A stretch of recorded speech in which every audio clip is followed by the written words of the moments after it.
한번 4절로 넘어갈게요. 자, 건축물의 구조하고 재료 부분.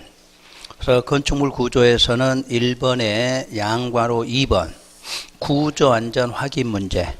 요거 이제 시험에서 나올 때가 됐어요. 이것도 또.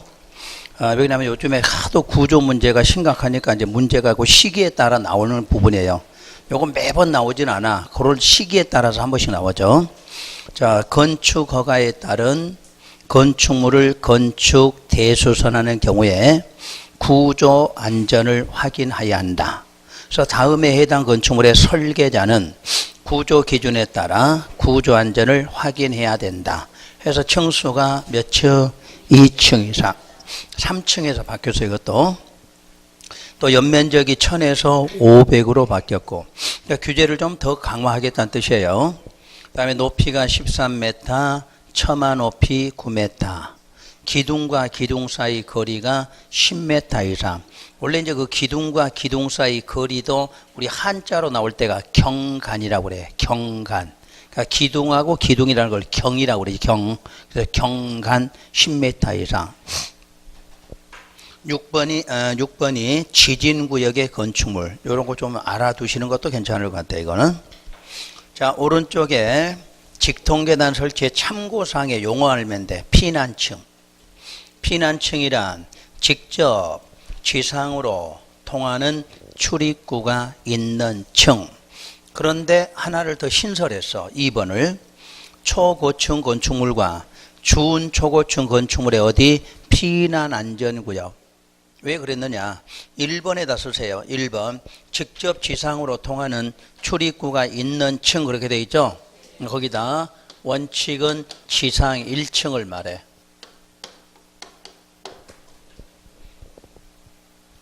그러니까 직접 지상으로 통하는 출입구가 있다. 어디야? 1층이야.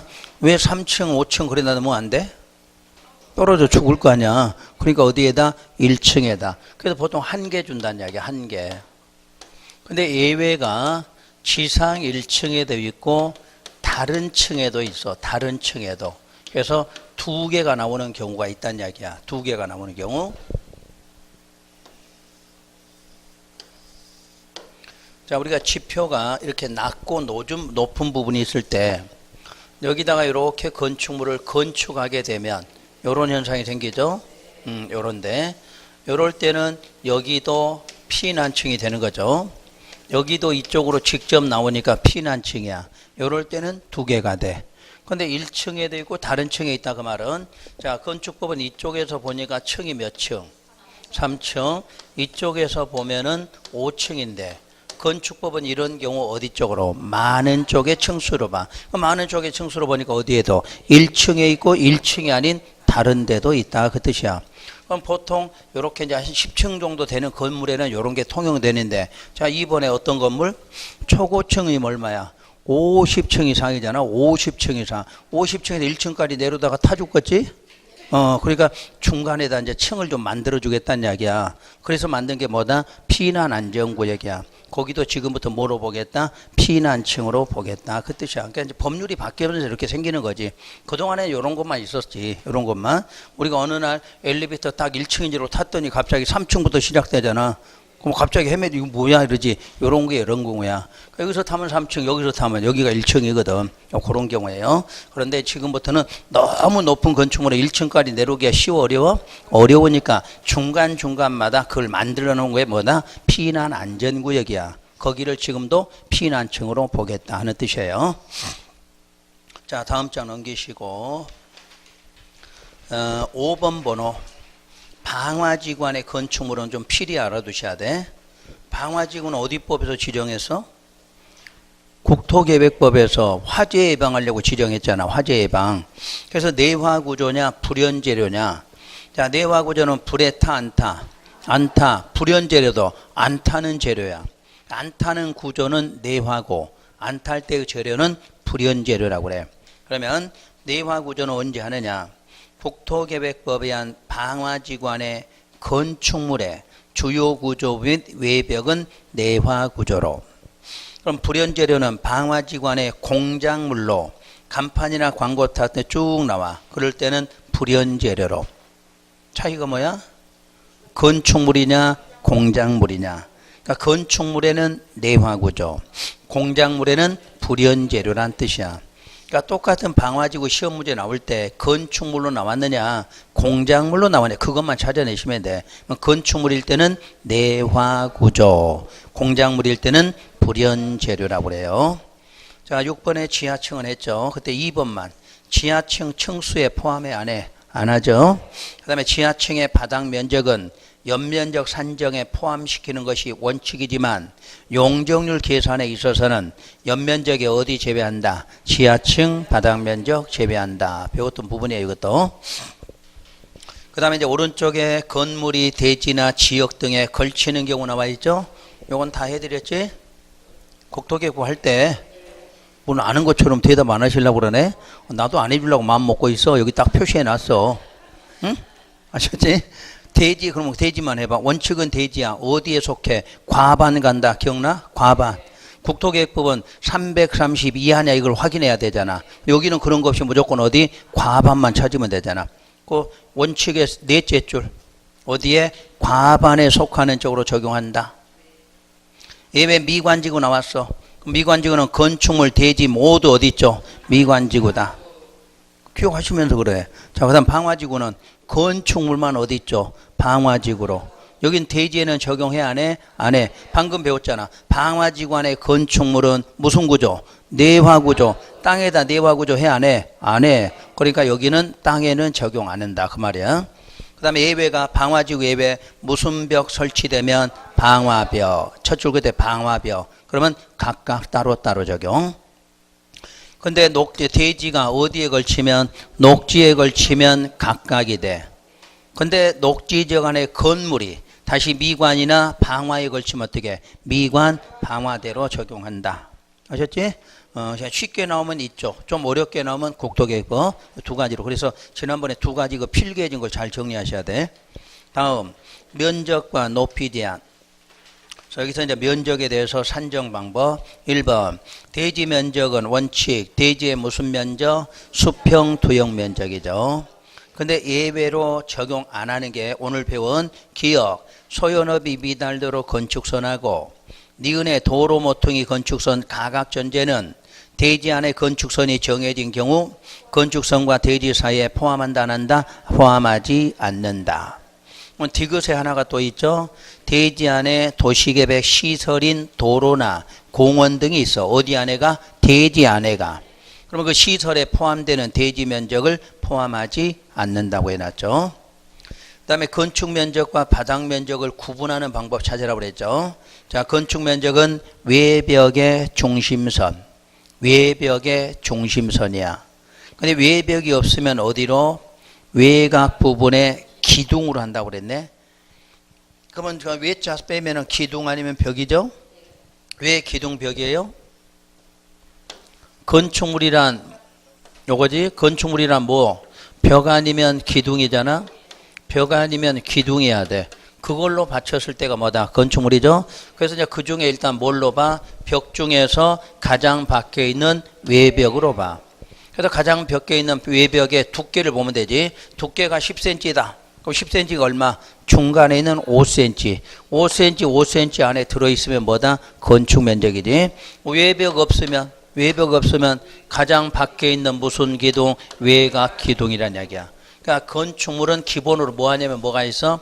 기둥 아니면 벽으로 받쳐졌는데 첫 번째는 무슨 벽으로? 외벽으로 봐. 외벽 없으면 가장 밖에 있는 외곽 기둥으로. 그래서 나온 게 벽과 기둥이 이렇게 나온 거예요. 자, 그 다음에 바닥 면적은 건축물의 각 층이나 또는 일부로서 자 밑줄 뭐과 뭐? 벽과 기둥. 이제는 두 개를 다 넣었어. 대신에 외자가 없어. 그냥 벽과 기둥. 그것의 중심선으로 둘러싸인 부분의 수평 투영 면적으로 한다. 그런데 벽과 기둥의 구획이 없다면 어디로 간다? 지붕 끝부분으로 가. 끝부분에 가서 무조건 얼마? 1m 후퇴한 선. 그것으로 둘러싸인 바로 수평 투영 면적이다. 이렇게 놨어. 그럼 우리 건축 면적에서도 후퇴되는 경우 있죠? 후퇴되는 거 있잖아. 처마나 차양이 1m 이상 돌출됐다. 그러면 일반적으로 1m, 한옥은 2m, 그 다음에 4찰 하면 4m. 기억나시지? 그건 문제풀이 할 때 하는 거야. 요런 거는 일단 기본만 여기서 잡으셔야 되니까. 그 다음 연면적. 하나의 건축물 각 층의 바닥 면적 합계로 하되 용적률 산정할 때에는 1번 지하층 면적, 2번 지상층의 주차용으로 사용되는 면적, 3번 초고층과 피난안전구역의 면적, 그 다음에 4번 새로 생겨났죠. 이게 건축물 경사지붕 아래에 설치하는 대피 공간의 면적, 이런 것들은 전부 뭐하라? 제외하라 이렇게 놨죠. 그 다음에 높이 산정 방법의 건축물의 높이는 지표면에서부터 당의 건축물의 어디까지? 상단. 이 상단이라는 말은 옥상 바닥. 옥상 바닥. 그러니까 여기도 건축물의 최고 높이 하면 요 옥상에 가면 여러분 발바닥 닿으면 그게 상단이야. 옥상 바닥. 거기까지를 건축물 높이라 하죠. 그 다음에 처마 높이는 지표면에서 우선 두 가지가 있죠. 건축물의 어디까지 높이? 지붕틀. 지붕틀까지 높이가 있어. 또는 하고 비슷한 수평제 지지하는 벽이나 깔돌이, 기둥이 있으면 그것 어디? 상단까지 높이. 두 가지로 보고 있죠. 그림 그려드렸지? 자, 그다음 반자. 반자는 천장, 천장 높이. 방의 바닥면에서 반자, 천장까지 높이다. 층고는 방의 바닥 구조체 윗면에서 위층 바닥 구조체 윗면까지 높이로 하죠. 자, 그러면 층수 문제는 좀 신경 쓰셔야 돼. 층수는 건축물의 층수에 산입되지 않는 경우란 승강기탑, 계단탑, 망로, 장식탑, 옥탑, 기타 유사한 건축물의 어디 부분? 거기다만 옥상 부분. 옥상 부분으로 그 줄 끝에 건축 면적 8분의 1 이하인 것과 지하층은 건축물 층수에 산입하지 아니한다 이렇게 나왔죠. 그러니까 무조건 어디 층은 제외? 지하층. 무조건 지하는 층수에서 제외돼. 근데 이제 지상층 중에 어디 부분? 옥상은 8분의 1 이하면 포함되지 않아. 그럼 시험에서 8분의 1 초과로 나오면 포함된다 이렇게 나와야 돼. 그거 주의사항이야. 옥상 부분. 그 다음에 이제 층수에서는 2번, 3번이 가장 많이 나와. 2번, 3번이. 자, 지금 층의 구분이 명확하지 않았다. 그게 몇 미터? 4미터를 하나의 층으로 본다. 요거 하고. 또 건축물 부분에 따라 층수 달리한다. 거기다 뭐라고 쓰면 돼? 피난층 2개일 때. 그러니까 건물의 부분에 따라 층수가 다르다. 그런 게 바로 피난층이 2개이잖아. 이런 경우. 자, 건축물이 서로 층이 달라. 어디 쪽으로? 가장 많은 쪽에 층수를 한다. 자, 2번 건폐율, 3번 용적률 다 배우셨지? 근데 건폐율의 3번 봐보세요. 건폐율의 3번. 최대 한도는 무슨 법에서 정했어? 국토계획법. 그래서 그동안에 우리가 국토계획에서 법령 조례로 정한다 이렇게 배웠다는 이야기야. 근데 다만 이 법에서 기준을 완화 또는 강화하여 적용하도록 규정하면 그에 따른다 이렇게 놨죠. 그러니까 원래는 어디 법에 있고? 국토계획법. 이 법에 의해서 완화 강화도 돼. 용적률도 마찬가지 3번. 용적률도 똑같이 이 법에 의해서 뭐 된다? 강화 완화되고 있죠. 자, 4번의 대지 분할 제한. 그 대지 분할 제한이 이제 하한선 규제라고 그랬지? 가장 낮은 주차 주고 이상으로 표시되는 방법. 그래서 주거지역 얼마? 60제곱미터 이상이 필요하죠. 그 미만 대개는 분할할 수 있다 없다? 없다지. 상업과 공업이 150, 녹지가 200, 그 다음에 위에 해당 없는 지역도 전부 60. 그러니까 대지 분할 최소 면적 얼마? 60 이상 이렇게 나오는 거야. 여러분 시험에는 그렇게 맞춰지는 경우도 있고 또 이렇게 나온 지역도 있죠. 그 중에서 가장 낮은 지역 이렇게 물었지. 가장 낮은 지역 어디야? 주거지역 나오면 좋은데 2종 일반 주거지역 이렇게 나왔지? 뭐 2종 일반 주거지역도 무슨 지역이야? 주거지역이야. 그렇게 15회 때 시험이야. 15회라고 별거 어려운 것도 아니야. 그런 걸 여러분들이 이제 세분한 이름으로 넣는 거지. 우리는 주거 했다. 거기다 뭐야? 2종 일반 주거. 상업도 거기다가 뭐 유통상업, 중심나 이렇게 써놓겠지. 그렇게만 바꾸는 거지. 내용은 똑같아요. 그 밑에 거 하나 이제 배울 때니까. 관계 규정에 의한 대지 분할 제한은 건축물이 대지는 다음 규정에 의한 기준에 미달되게 분할할 수 없다고 그래서 첫째 대지와 도로의 관계. 아까 대지와 도로의 관계가 뭐냐면 대지는 얼마 접해야 돼? 2m 접해야 되지. 그럼 2m 접하지 않게 분할하는 건 할 수가 없다 그 말이야. 자, 그거 하나만 설명을 드려볼게요. 자, 여기 대지가 150이에요. 여기가 주거지역이야. 주거지역. 그리고 요게 접하는 게 3m가 접해 있어. 3m가. 그럼 조건 다 맞았죠? 2m 이상 접해 있고. 그런데 여기를 땅을 분할하고 싶어 지금. 그래서 분할을 정확하게 반으로 분할하고 싶어. 여기 75. 분할 면적 맞았죠? 분할 면적 맞았어. 그런데 여기는 얼마밖에 안 돼? 그럼 이런 분할할 수 있다 없다? 없다 그 말이야. 면적은 맞았어도 쪼개고 보니까 하나의 대지가 얼마 2m가 접하지 않아. 이런 분할도 해서는 안 돼. 그게 그 문제야. 아셨어? 여기 실무에 필요하겠지. 실무에 뭐 시험에서 여기까지 낸 적은 없어. 그래도 요거는 우리 실무하다 보면 알아야 돼. 그러니까 하나의 땅을 쪼개는 건 면적만 맞은 게 아니라 면적 맞아서 쪼개졌어도 다시 접하는 게 얼마 2m에 접해야 돼. 분명히 주거니까 60은 맞죠? 그런데 뭐가 안 맞아서 접하는 게 안 맞았다는 얘기야. 이런 분할도 해서는 안 돼. 그 말이 대지와 도로의 관계란 뜻이에요. 그 다음에 건폐율 초과되면 안 되겠죠. 분할하더라도 초과해도 안 되고 용적률 초과해도 안 되고 대지 안의 공지 이런 거는 몰라도 되고 일단 주로 많이 나오는 게 대지와 도로의 관계, 건폐율, 용적률 많이 물어봐. 그리고 그 정도만 하시면 되고 대지 안의 공지는 뭐 안 봐도 돼. 다음 6번 건축물의 높이 제한. 건축물 높이 제한도 빈도가 아주 높은 쪽이야. 근데 이건 답이 딱 정해놓고 시험 문제가 나오니까 그냥 간단하게 보시면 돼. 일단 종류가 몇 가지가 있나요? 규제 방법 5가지를 책에 써놨어. 1번과 2번 이렇게 아예 묶으세요. 1번과 2번은 국토계획법이야. 국토계획법에 의해서 높이가 제한돼. 3, 4, 5번은 바로 이 법. 건축법에 의한 높이 제한이야. 그러니까 전체적으로 볼 때는 법률이 이 법이든 다른 법이든 총 몇 가지? 5가지의 높이 제한이 있다야. 여러분이 고도지구 높이 제한은 무슨 계획으로? 관리계획으로 정한다고 그랬잖아. 관리계획으로. 관리계획으로 초과되게 하지 마라. 미달되게 하지 말라 정한다고 그랬죠. 또 용적률로 높이 제한 배웠죠. 간접적 높이 제한. 그리고 오늘 배울 게 이제 가로고요. 1조 채광이야. 그런데 그거 문제를 갖고 하나 낼 수가 있죠. 5가지 중 딱 5가지를 다 넣어놔서 보기에다 그 5가지 중 높이 제한에 가장 관련성이 적은 것 2번 찾아야 돼. 가장 적은 게 몇 번? 2번. 왜? 간접이잖아.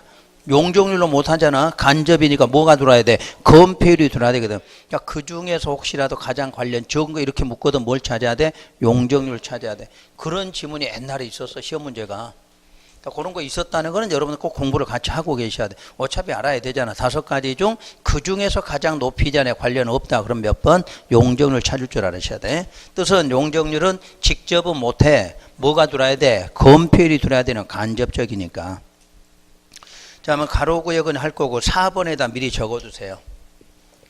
무조건 1조 때문에 높이 제한한다. 그러면 여러분들 시험장 가서 무조건 이거 찾으면 돼. 4번, 여기 4번에다 어디 지역 어디 지역? 전용 주거, 일반 주거 지역이야. 여기에 있는 건축물은 어떤 건축물이든 1조권 확보 때문에 높이 제한을 받아. 그럼 시험에서 전용 주거 지역 단독주택 맞지?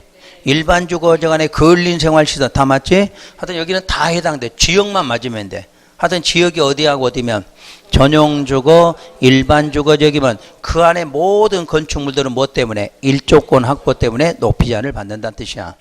그것도 이 건축물은 원칙은 어디 방향? 정북 방향으로. 자, 예외가 정남 방향이야. 뭐 특별한 설명 없으면 무조건 못 찾아야 돼. 정북 쪽으로 후퇴한다 이렇게 나와야 돼. 요걸 기본으로 좀 알고 계셔야 돼. 그 다음 자 5번이 뭔가요? 5번이 뭐야? 채광 때문에 높이 제한해. 채광 때문에. 그럼 무조건 이거는 뭐다? 공동주택일 때만. 그럼 여기다 단독주택은 무조건 틀렸다고 찾으면 돼. 그러니까 공동주택인데 일반 상업과 중심 상업은 제외 이렇게 돼 있어. 그러니까 공동주택이라도 어디서는 일반 상업과 중심 상업은 채광 때문에 높이 제한을 안 받는다 이렇게 나와. 근데 맨날 시험에서 아파트는 중심 상업 지역에서 제한 받는다 이렇게 나오잖아. 그러니까 채광하고 써지면 무슨 주택? 공동인데 어디 지역 들어오면 틀렸다고 찾아야 돼. 일반 상업에서 중심 상업에서 한다 이런 말 들어오면 적용을 안 받는 걸로 돼 있어. 하여튼 답 찾는 거 요것만 딱 알면은 답은 찾아지게 돼 있어 이쪽은. 자 그러면 가로구역 가보죠. 이제 밑에 가로구역은 원칙 배우셨지? 가로구역이 뭔지는 지난 시간 바로 배웠어. 그래서 가로구역은 도로로 둘러싼 일단의 지역을 말한다 이렇게 돼 있죠. 참고로 내년부터는 가로구역 정비사업은 없어. 내년부터는. 그렇다고 올해 안 할 수는 없어. 이게 뭐 안 나온다는 보장은 없잖아. 내년 2월 8일인데 2월 8일 전까지는 분명히 있을 거 아니야. 일부 학원에서 그런 모양이야. 가로주택은 아예 공부하지 말아라 그랬는데 안 했다고 어떡할 거야?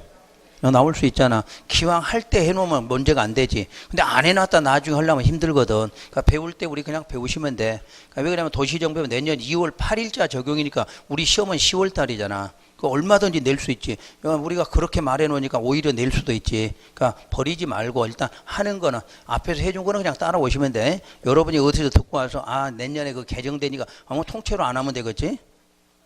안 하려면 통째로 안 해야 돼. 근데 해야 된다는 이야기야. 해야 돼. 그러니까 그런 거 너무 신경 쓰지 말고 하시라는 이야기야. 자, 그래서 보니까 이제 가로구역은 도로로 둘러싼 일단의 지역인데 그 가로구역을 단위로 끝에 건축물의 높이를 지정 공고할 수 있다. 누가? 그걸 기억하라. 그러니까 가로구역은 높이를 법으로 정한 게 아니라 누가? 허가권자가 높이를 그냥 지정 공고하면 돼. 자, 이쪽 가로구역은 10m로 하겠다 하면 10m 되는 거고 5층으로 해주겠다 하면 5층 된다는 이야기야. 그러니까 허가권자가 한다. 그 다음에 2번.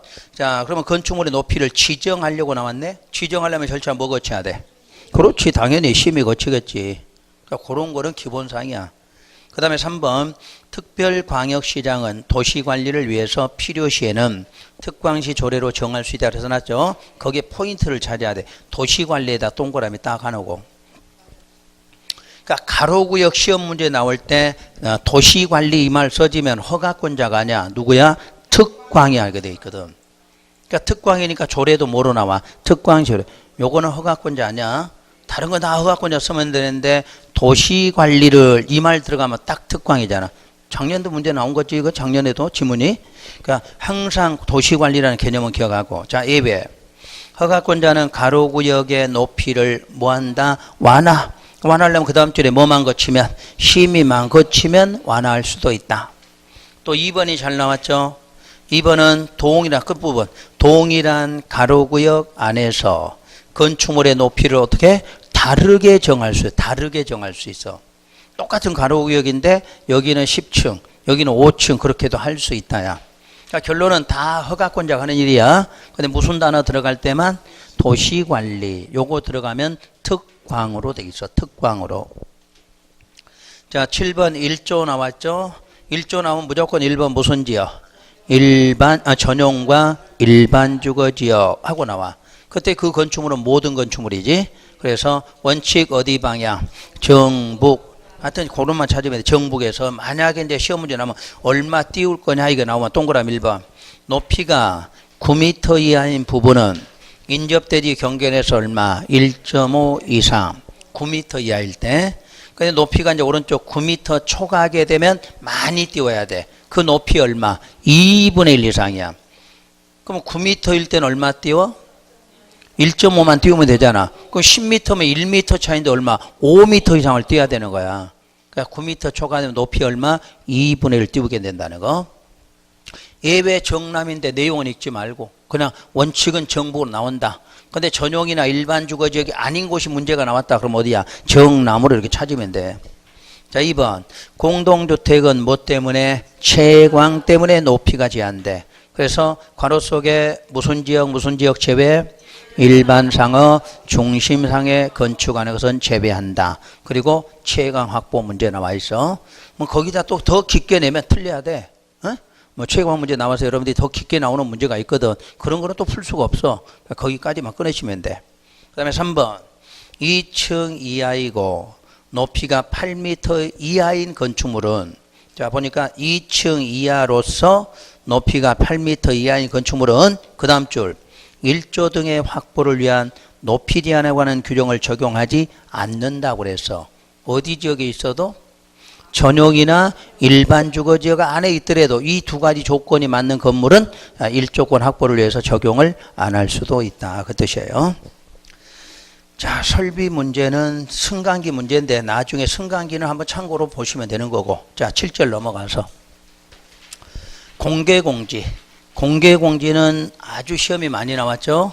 그래서 공개공지는 딱 3개로 정리를 하시면 돼요. 3개로. 어느 지역이나 이게 가장 시험에서 많이 나와. 어느 지역에서 공개공지가 확보되느냐. 자, 박사는 어디지요? 일반하고 준주거지역이야. 일반하고 준주거지역. 그러니까 전용은 안 된다는 이야기네. 그 다음에 상업지역 준공업이야. 상업은 다 되는데 공업은 어디만? 준공업만 돼. 그래서 여러분들이 착각했던 게 이런 부분이야. 특히 주거지역은 전용, 일반, 준이죠. 근데 아까 요거는 어디서 나왔나요? 1조건에는 뭐였어? 전용주거, 일반주거잖아. 요렇게 나온 거 뭐죠? 공개공지야. 요런 거를 좀 구분해 놓으라는 이야기야. 공개공지는 뭐가 들어오면 안 돼? 전용이 들어오면 안 돼. 근데 1조건에는 뭐가 들어오면 안 돼? 준자가 안 들어오면 돼. 여러분들이 여러분 때문에 혼동하는 게 그걸 몰라서 틀린 게 아니라 거기서 비슷하게 배우니까 자꾸 혼동하지. 그러니까 주거지역만큼은 좀 구분해 두셔야 돼. 1조 하면 어디야? 전용, 일반이야. 공개공지는 전용이 안 들어가고 일반하고 준이야. 구분하시겠지? 요놈 해놓으면 아마 좀 안 틀릴 수 있는 방법이 하나야겠지. 그 다음에 공개공지 확보 대상은 1번에 바닥면적 합계가 얼마? 5천 이상이 되는 시설이 나와야 돼. 그러니까 해당 지역 맞았다고 다 확보하는 건 아니고 면적이 얼마? 5천이나 규모가 엄청 큰 거야. 우리 개인 거가 아니지. 그래서 무남이 집회시설이니까 뭐예요? 무남이 집회니까 뭐 예식장 같은 것도 있고 공연장, 극장 같은 게 있겠죠. 종교시설이니까 뭐야? 교회도 쬐그마한 교회는 아니잖아. 큰 교회지. 그러니까 독립적으로는 교회를 말하겠지. 성당도 있겠고. 판매시설은 백화점이겠지. 백화점. 대형마트. 운수시설, 버스 터미널 같은 거. 업무시설, 대형 빌딩 있을 거 아니야. 바닥면 학교 5천이면. 숙박이니까 뭐야? 무궁화가 붙은 호텔을 말하겠지. 무궁화 붙은 호텔. 그런 쪽이 확보 대상이야. 그러니까 그런 시설하고 뭐가 지역이 맞아야만 뭐를 확보한다? 공개공장. 그러니까 요게 가장 기본 문제가 이건 나와. 자, 확보 면적은 대지 면적의 몇 퍼센트? 10%야. 설치 구조는 끝에 무슨 구조로? 필로티지? 그러니까 벽면이 있어야 돼, 없어야 돼? 없지. 기둥만 세워져 있지. 그 위에다는 뭐 올려야 돼? 등나무 올려서 그늘지게 만들어야지. 그게 바로 그 위에 파고라라는 말이 있을 거야. 파고라. 그 파고라가 우리 등나무 올린 휴게시설이잖아. 그래서 그런 필로티고. 4번 있고, 자, 그 다음에 3번. 자, 그렇게 해서 내 땅을, 여러분 땅을 10%를 제공한다면 건축법은 완화를 시켜줘야 돼. 그래서 완화는 3가지가 완화돼. 건폐율, 용적률, 건축물 높이 제한 규정을 뭐한다? 완화시켜줘. 그러니까 여러분 땅이 만약에 그런 지역에 시설을 갖고 있었다. 그래서 당연히 뭐를 공개공지로 대지면적 10% 제공했죠. 제공한 만큼 뭘로? 건폐율, 용적률로 보상해 주겠다는 얘기야. 또 높이 제한으로 보상해 준다는 거. 그런데 세부 기준에 가면 건폐율 1.2배는 없어. 용적률 1.2배, 높이 제한 1.2배 있어. 그렇다고 그 건폐율 완화 안 된다 그러면 안 돼. 우리 지금 시중에 책자들이 건폐율 완화 안 된다 이렇게 써놔도 큰일 날 소리야. 완화하면 몇 가지? 건폐율, 용적률, 높이 제한이야. 근데 이제 세부적 기준은 건폐율은 없고 뭐만 용적률. 그럼 용적률 완화시키면 따라서 뭐도? 건폐율 완화될 거 아니야. 우리 반대 배웠지. 용적률 강화시키면 뭐도? 건폐율도 강화돼. 그것듯이 마찬가지로 용적률 1.2배로 완화하면 건폐율 따라서 완화가 돼. 그러니까 굳이 건폐율은 1.2배라고 안 쓴다 그 뜻이야. 그 다음 특별건축구역은 7월 달에 가서 공부하시도록 하고. 자, 다음 장 넘기면 8절에 가면 보칙 부분이 나와요. 그 보칙에서 네모표 1번에서 먼저 1번. 위반하고 기존 나와 있죠. 위반 건축물도 1번에 보면 하나 용어할 때 허가나 승인, 취소 나와 있죠. 그 취소가 취소돼 이렇게 써놓으세요. 할 수 있다야. 아까 11조에서 취소는 뭐였어? 하여야 한다고 그랬지. 그러니까 건축 허가 쪽에서는 착수 기간 안에 안 하면 취소하여야 하는 거야. 근데 위반 건축물은 취소할 수 있다. 그거 구분할 때 위반 건축물 쓰는 거니까 그거 하고. 그 다음에 이제 기존 건축물 나오면 주로 3번을 많이 내.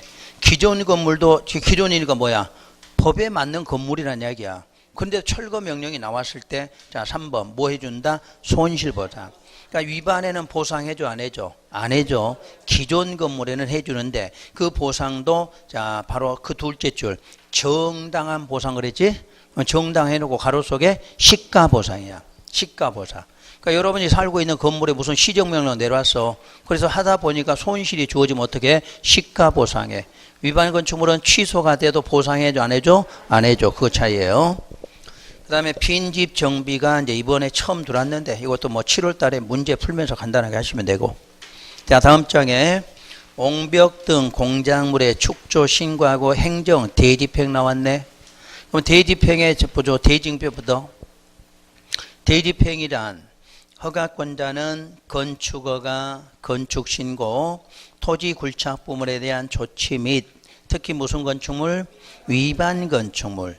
위반 건축물에 대해서 필요 조치를 함에 있어 특히 필요하다고 인정하면 행정 대집행법에 의한 계고 및 통지 절차를 거치지 아니하고 대집행한다고 그랬죠? 원래 대집행은 절차가 뭐야? 계고 통지 대집행이야. 근데 무슨 건축물은? 위반 건축물은 뭐 빼고 계고 통지 없이 바로 가서 대집행 들어가. 그러니까 우리가 맨 첫 시간에 배울 때 대집행은 여러분 시험관에 쓰는 게 요거 한번 쓴다고 그랬을 거야. 그러니까 무조건 대집행의 원칙적인 절차는 뭐다? 계고 통지 대집행이다. 근데 위반 건축물에는 뭐 생냐? 계고 통지 없이 바로 가서 철거한 수 있다 그 말이야. 대집행 들어간다는 거. 그 다음에 청문, 또 이 법의 청문은 허가권자는 밑줄 무슨 건축물? 위반. 위반에 대해서 아까 허가 승인 뭐 할 때? 취소. 그때만 청문이 딱 여기는 한 번밖에 없어. 원래 그동안에 청문하면 취소라는 말 알죠? 취소 처분. 근데 여기에 취소는 많이 있어도 자 무슨 건축물? 위반이야. 아까 허가를 기간 안에 하면 취소한다. 그것도 취소 나왔잖아. 그건 청문전 있어 없어? 없단 이야기야. 그러니까 주의하라는 얘기야. 똑같은 취소라도 이 법은 무슨 건물만? 위반 건물에 대한 취소만 청문이야. 그러니까 이런 게 이제 법마다 약간의 차이가 이렇게 나오죠. 취소는 똑같이 하는데 11조의 취소는 청문 안에 무슨 건물? 위반 건물의 취소만 청문한다. 자, 9절 벌칙에 가면 이행강제금이 나와 있죠. 이행강제금. 이행강제금 어디에 해당해? 행정대집행이야. 행정강제. 행정강제 중에 뭐가 있다? 이행강제금. 오늘 행정벌은 안 할 거예요. 행정강제만 다시 한번 할게요.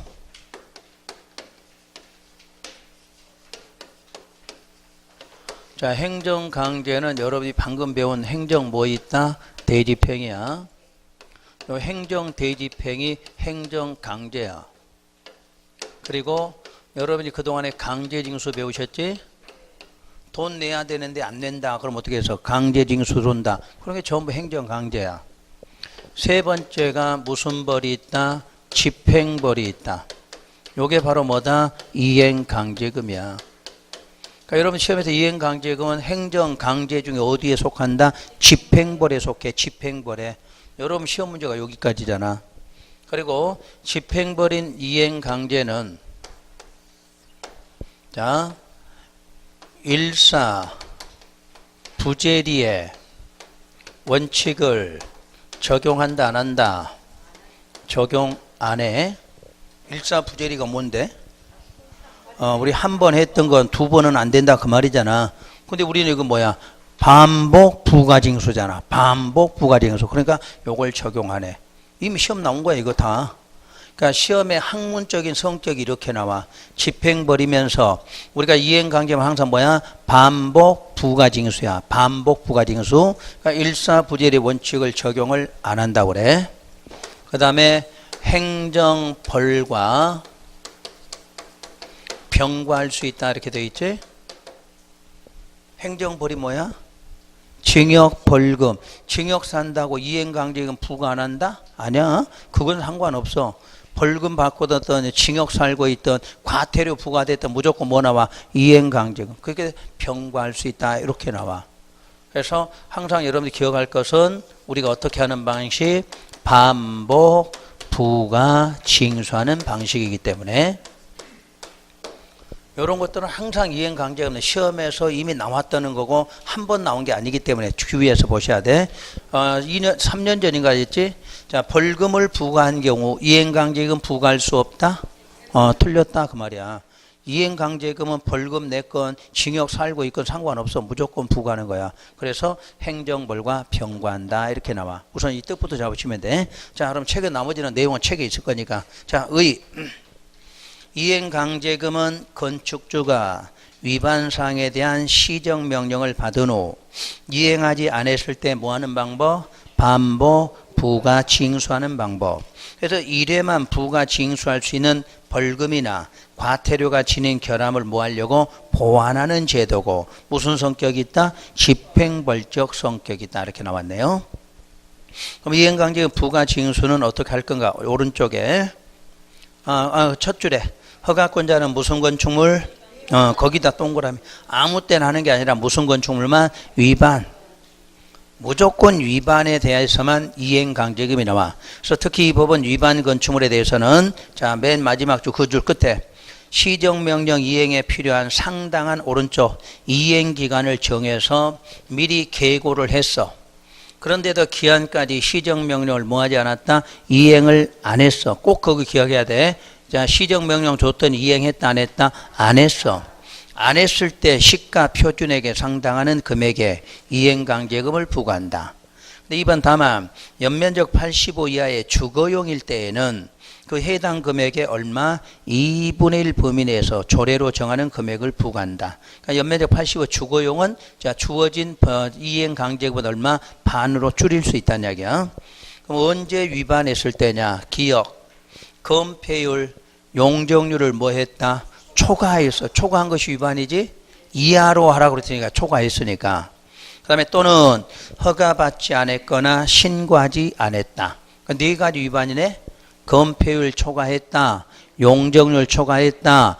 무허가다 그 말이지. 허가 없이 무허가다. 또 무신고라 그 말이네. 그럴 때 네 가지는 어떻게 할 거냐. 둘째, 셋째 줄 시가 표준액에 100분의 50에 상당하는 금액에다 자, 뭐를 곱해? 위반 면적을 곱한 금액 이하로. 옛날은 이걸로 끝났어 이제. 근데 이번에 새로 신설한 것은 다음에서 정하는 비율을 다시 뭐하라? 곱한 금액으로 하겠다고 그랬어. 그래서 건폐율은 그 나온 금액에다가 다시 얼마? 100분의 80을 더 부과하겠다는 이야기야. 용적률은 90, 무허가는 100, 무신고는 70. 앞으로 시험 문제 나올 수 있는 숫자야 이게. 그러니까 네 가지 위반했을 때 원래 얼마에다 100분의 50에다 뭐 곱한 금액이 있어. 거기다가 다시 용적률을 위반했다 그러면 90, 건폐율은 80, 무허가는 100으로, 신고는 70으로. 어차피 나중에 이제 숫자 외울 때 요걸 외우셔야 돼. 그 다음에 니은에는 건축물이 기역 외의 위반 건축물에 해당할 때에는 자, 그 기역이 아닌 게 네 가지가 아닌 거야. 건폐율, 용적률, 무허가, 무신고가 아닌 것은 무조건 금액 얼마? 100분의 10.